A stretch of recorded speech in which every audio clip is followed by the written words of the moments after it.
What's up, everybody? So, as promised, do my video about addiction.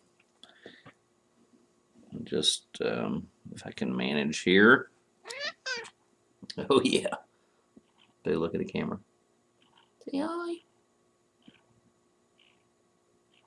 Okay, well, she don't want nothing to do with y'all. Anyway, let's get on with it. Cat hair. Alrighty. So we're all familiar with addictions, and when we think of addictions, we want to think of chemical addictions. So we're all familiar with, say,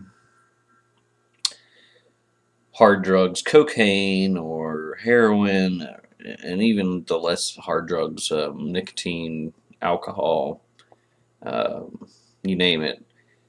It's all correlated to a chemical addiction that people get. That's from dopamine and norepinephrine and serotonin and all these chemicals, these feel good chemicals being released when they do these drugs. So like, oh yeah, they're addicted to chemicals, right? Um, but then you got to think too that most of those drugs are naturally occurring in your body. You get those drugs released when you have sex, when you work out, when you eat, even when you shit. I think so. There are people addicted to eating. Um, there are people addicted to sex. As far as I know, nobody's addicted to shitting, but who knows? There might be. Anyway, but the deeper reality of all this is that when I look at addiction, I don't see somebody dependent on a chemical. And this ties into the last video. I see somebody trying to escape reality. And we had this whole narcissist and toxic people trying to escape reality conversation earlier. So when you start looking at addiction that way, then it becomes a lot more, I wouldn't say understandable, but a lot more clear. So when somebody goes to, what do you do with heroin? Injected? I think you can smoke it too. Anyway, they go to do heroin. They're just escaping reality for a little while. Cocaine, probably just escaping reality for a while. Those people that drink to get drunk, they just want to escape reality. So when you take that into account with everything else in life, what else are people doing to escape reality? Well, then addiction becomes a much broader uh, um, a thing there. There are people that, if you want to term it by escaping reality, who are addicted to Facebook, who are addicted to watching TV. There are people who are addicted to work. There are people who are addicted to love and relationships. There are people that are addicted to, I think I said working out. I've even seen people addicted to their pets, addicted to their children. All of these things are escaping reality. Addicted to eating is this. It's all the same. It all is the same shit. Now people are gonna get mad and be like, "What are you talking about? Addicted to their pets, addicted to their kids." I know individuals that I've talked to that when I asked, why did you go get a dog? They basically said, "Well, I was lonely and I didn't have anything to do." Let's boil that down a little bit deeper. Means they got home from work, their life sucked, reality sucked, so they did something to escape reality. Um, Sadly enough, I know women that have had children for this reason because they were feeling lonely. They didn't like where they at, and they went and had a kid because of this. Now, under classical definitions of addiction, that we wouldn't call them an addict.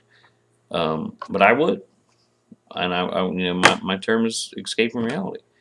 If you have to have a kid to make yourself feel better and focus on, if you have a child, all your focus goes on to the child and not your life anymore. So all of a sudden, all these problems that you were perceiving and all these problems that you thought you had and all these things that you didn't want to face, you don't have to anymore because you're too busy dealing with a child. Same with a pet. Um, Now this is also why people can get addicted to a narcissist. If you're from, I'm sure all of you have been in a narcissistic relationship. The overwhelming amount of I'll call it sensory overload that the narcissist gives you,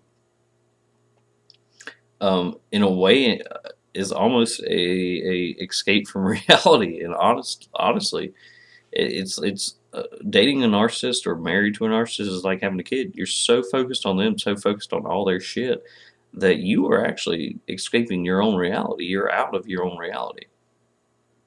That's why the silent treatment that a narcissist does is so deafening, or people call it loud silence, is because if you're around them for, let's say, a week or two or months, you're so used to living in their world and doing everything that they want to do and being so controlled that the moment you get alone, you have that system shock of having to actually be yourself and come back to your reality again. So yes, this is why you can get addicted to a narcissist. Um, but so when I look at it that way, I just see it everywhere. I see it everywhere. I see the people that, everybody's addicted to something. The people that come home and the first thing they do is turn on the TV and just spend the whole day watching TV. People that come home and all they do is take their dog out and then take their dog to PetSmart and buy them new shit and do this and do that. Or like I mentioned, the women that are having kids on purpose. Um, Video games are a prime example of escaping reality. You're living in an alternate reality world literally while you're playing them. People that come home and that's all they do is play video games until they go to sleep. People that are Facebook 24/7, just sitting there zoned out, into this alternate reality. Um, so I get you see what I'm saying here. Well, I guess where it becomes to annoy me is people that you see the people that are addicted to work. Like I had one old coworker. And I kept asking him. I was like, dude, like it's after hours. It's closed. Why don't you go home, man? Well, I don't like going home.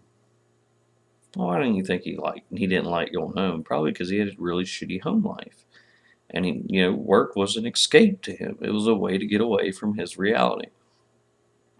Um, yeah, and the people that they spend multiple hours per day at the gym. Rather than coming home and spending time with their spouse or their children, they're at the gym. Well, again, it's the same thing. They don't like their home life. They're looking for any way to get the fuck out of it. And they think that's an answer. You know, Granted, working more can be positive. Can, unless you're overworking, and then it's not at all. I would say that working out, yeah, it's a good way to escape if you have to escape. Um, but I see this just fucking everywhere. Everywhere I look, I see people trying to escape reality. Um, you know, that I cannot meet anyone, and I don't see anyone that is capable of being alone for any amount of time. If I do, very few that I do are always people that I really, really enjoy and are really insightful, intelligent people. But you just look at these people, man. This like their whole life revolves around just trying not to be alone. Wake up, go to work. Mind, for all those hours of work, you're zoned into work. Second you get off work, you got to find some other distraction. Well, like I said, TV, going out and drinking with your friends, fucking with your dog, or whatever. There's always some kind of fucking distraction. And I'm really, really starting to wonder, why the fuck is it so hard for people to be alone? I know we're social creatures, but we shouldn't like avoid at all costs being alone. As a matter of fact, the only times I've ever really learned really good shit in my life it was being alone.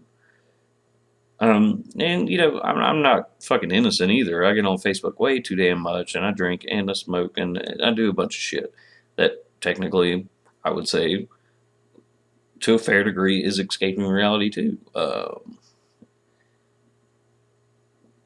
lot of it for me is boredom. I'll find myself wanting to drink if I'm bored, or wanting to smoke if I'm bored, or something like that. You know what I mean? Or wanting to play video games when I'm bored. Um, and that's less and less and less nowadays. But I mean, fuck, in my past, I know for a fact. I remember times in college, I was sitting there and be like, fuck, I have nothing to do. I go smoke. I have nothing to do. Go out and drink. I saw it myself. I see it all the time, but I don't know, man. I think it's going nuts. I think our society is pretty fucked, man. And I would have to say everybody's got their vice.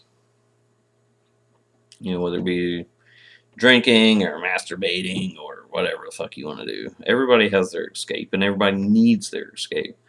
But the ones that disgust me the most, uh, I just can't stand are the ones that they're the people that are trying to escape via another life form, i.e., the girls that are out getting dogs because they're lonely, or the sad but true women out there that are having kids just to have a purpose, for no other reason. They don't have a kid because they simply want one and they want to love and nourish it. They have a kid to satisfy their own needs. And let's be honest, when you have a child to satisfy your own needs, um, wonder what's going to happen. That kid is definitely not going to grow up codependent or narcissistic. No, not at all. Not at all. So that's my spiel on the fucking addiction, and how I feel about it. And I see it fucking day in, day out, everywhere. Come on, people. Sit alone for 5 fucking minutes. Just drive for 5 minutes. Meditate for 30. Maybe meditate for 2.5, 5. I don't care. Fucking become capable of being alone without entertainment. You'd be surprised at the difference it makes in your life, and the shit that you start to see you would never saw before while you're sitting there too blind doing your addictions, really. All right, long enough.